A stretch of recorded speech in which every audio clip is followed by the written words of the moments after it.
છું મુક્તિ પંડ્યા। આજે આપણે બનાવીશું, જ્યારે પણ આપણને હલકું ખાવાનું મન થાય તો આપણે સાઉથ ઇન્ડિયનને જ યાદ કરતા હોઈએ છીએ।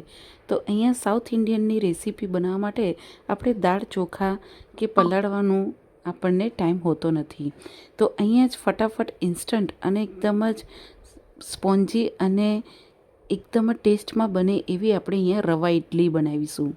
તો રવા ઇડલી બનાવવા માટે તમારે ખાસ વાતનું ધ્યાન રાખવાનું છે માપ। તો હવે આપણે સ્ટાર્ટ કરીએ। તો રવા ઇડલી બનાવવા માટે તમારે એક વાસણમાં તમારે 1 કપ જેટલો રવો લેવાનો છે। અહીંયા તમે સૂજી બી લઈ શકો છો, નાનો મોટો જે બી રવો હોય એ તમે અહીંયા ઉપયોગમાં લઈ શકો છો। તો અહીંયા આપણે 1 કપ જેવો રવો લઈ લેશું। હવે આપણે રવાની અંદર એડ કરવાનું છે અડધા કપ જેટલું તમારે અહીંયા દહીં એડ કરવાનું છે। અહીંયા દહીં થોડું ખાટું હોય એવું તમારે અહીંયા લેવાનું રહેશે। દહીં નાખવાથી અહીંયા આ જે રવાની ઇડલી છે એ સરસ એવી અંદરથી જાળીદાર બનશે અને એકદમ સોફ્ટ બનશે।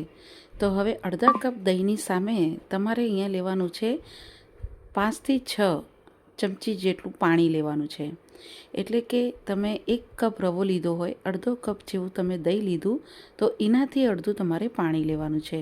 પાણીનો ઉપયોગ અહીંયા તમારે બહુ નથી કરવાનો અને આ બધી જ વસ્તુને તમારે હવે મિક્સ કરી લેવાનું છે। અહીંયા આપણે પહેલાં રવાને પલાળવાનું છે દહીંની સાથે, એટલા માટે અહીંયા આપણે બહુ પાણીનો ઉપયોગ નથી કરવાનો। હવે આ રીતે બધું મિક્સ થઈ જાય પછી તમારે આને ઢાંકી દેવાનું છે અને લગભગ અડધો કલાક સુધી તમારે આને પલાળવા દેવાનું છે। અહીંયા તમને બહુ જલ્દી હોય તો તમે અહીંયા 10 મિનિટ બી પલાળી શકો છો, પણ અડધો કલાક પલાળવાથી સરસ એવો રવો તમારો અહીંયા ફૂલી જશે અને પાણીનું આગળ તમને માપ ખબર પડશે। તો અહીંયા આપણે અડધો કલાક રવા દીધું છે અને પછી તમે ખોલીને જોશો તો રવો સરસ એવો દહીંની સાથે પલળી ગયો હશે અને ફૂલી ગયો હશે। પછી આ રીતે તમારે એક વખત આને આ રીતે હલાવી દેવાનું અને તમે જોઈ શકો છો કે પલળીને સરસ એવો રવો અહીંયા ચીકણો બની ગયો છે।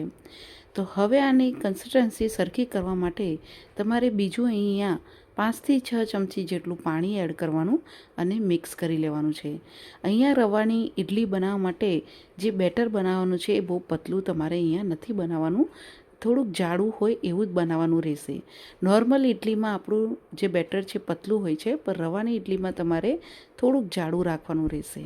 તો આ રીતે મિક્સ થઈ જાય પછી આની અંદર તમારે એડ કરવાનું છે સ્વાદ પ્રમાણે મીઠું। મીઠું એડ થઈ જાય પછી તમારે એડ કરવાનું અહીંયા રવાને હવે આપણે સ્પોન્જી બનાવવા માટે અને એકદમ સરસ એવી ફૂલે એની માટે અહીંયા આપણે અડધી ચમચીથી ઓછું આપણે અહીંયા ઈનો એડ કરી દઈશું। અહીંયા મેં પ્લેન ઈનો લીધો છે, તમારી પાસે જો લીંબુ ફ્લેવરનો ઈનો હોય એ પણ તમે લઈ શકો છો, પણ અહીંયા મેં બ્લુ પેકેટ આવે છે ઈનોનું એ મેં લીધેલું છે। તો હવે અહીંયા આપણે ઈનો નાખ્યા પછી ઉપર 1 ચમચી જેવું પાણી નાખીને તમારે મિક્સ કરી દેવાનું છે, એટલે રવો સરસ એવો તમારો અહીંયા ફૂલી જશે અને આ રીતનું તમારે બેટર બનાવીને રેડી કરવાનું છે। તમે જોઈ શકો છો કે આ રીતનું તમારે પતલું નહીં પણ થોડુંક જાડું બેટર બનાવીને રેડી કરવાનું। હવે અહીંયા ઇડલીના મોલ્ડમાં તમારે ઇડલી બનાવવાની છે તો એને પહેલાંથી તેલથી તમારે ગ્રીસ કરીને રેડી રાખવાની અને બધામાં આપણે ઇડલીનું બેટર થોડું થોડું આવી રીતે ચમચાથી એડ કરી દઈશું અને પછી ઇડલીના બેટરને જે થાળી છે એ આપણે હવે એને સ્ટીમરમાં મૂકી દઈશું, ઢાંકી દઈશું અને મીડિયમ ગેસની ફ્લેમ ઉપર તમારે 15 મિનિટ આને સ્ટીમ થવા દઈશું। 15 મિનિટ પછી તમે ખોલીને જોશો તો ઇડલી બધી સરસ એવી ફૂલી ગઈ હશે અને પછી ચાકુ નાખીને જોશો તો ચાકુ એકદમ ક્લીન નીકળ્યું છે, એટલે અહીંયા ઇડલી તમારી પરફેક્ટ ચડી ગઈ છે। હવે સ્ટીમરમાંથી આપણે પ્લેટ કાઢી દઈશું અને રૂમ ટેમ્પરેચર ઉપર આને ઠંડી થવા દઈશું। થોડીવાર 1 મિનિટ જેવું થશે પછી ઠંડી થયા પછી તમારે આ રીતે ઇડલીના મોલ્ડમાંથી તમારી ઇડલીને બહાર કાઢી દેવાની રહેશે। તો તમે જોઈ શકો છો કે એકદમ ઇઝીલી ઇડલી નીકળી જાય છે, તમે જોઈ શકો છો અને એકદમ જ સરસ એવી આ ઇડલી બનીને રેડી થઈ છે, એકદમ જાળીદાર, ઉપરથી સરસ એવી ફૂલેલી અને અંદરથી બી તમને હું બતાવી દઉં કે એકદમ જ ઇડલી સરસ એવી પોચી અને એકદમ જ જાળીદાર બની છે, અંદર સુધી બી સરસ એવી જાળીદાર બની છે, તમે જોઈ શકો છો। તો આ રવાની ઇડલી એટલી પરફેક્ટ છે અને તમને જ્યારે બી ખાશો તો તમને એવું નહીં લાગે કે તમે આ રવામાંથી બનાવેલી છે. તો એકદમ સોફ્ટ એવી ઇડલી આ બનીને રેડી થઈ છે. તો આ રવાની ઇડલી તમે જ્યારે બી હલકી ભૂખ હોય ત્યારે તમે આ ઇડલીને ચટણી સાથે ખાઈ શકો છો, સાંભાર સાથે ખાઈ શકો છો, બાળકોના લંચ બોક્સમાં આપી શકો છો. ફક્ત 10 જ મિનિટથી 20 જ મિનિટમાં આ ઇડલી બનીને રેડી થઈ જાય છે. તો તમે એકવારથી જો ક્યારે આવી રીતે રવાની ઇડલી ન બનાવી હોય તો તમે એકવારથી જરૂરથી ટ્રાય કરજો. એકદમ સરસ બને છે, સ્પોન્જી બને છે, પરફેક્ટ માપ હશે તો તમારી અહીંયા રવાની ઇડલી એકદમ જ સરસ બનશે.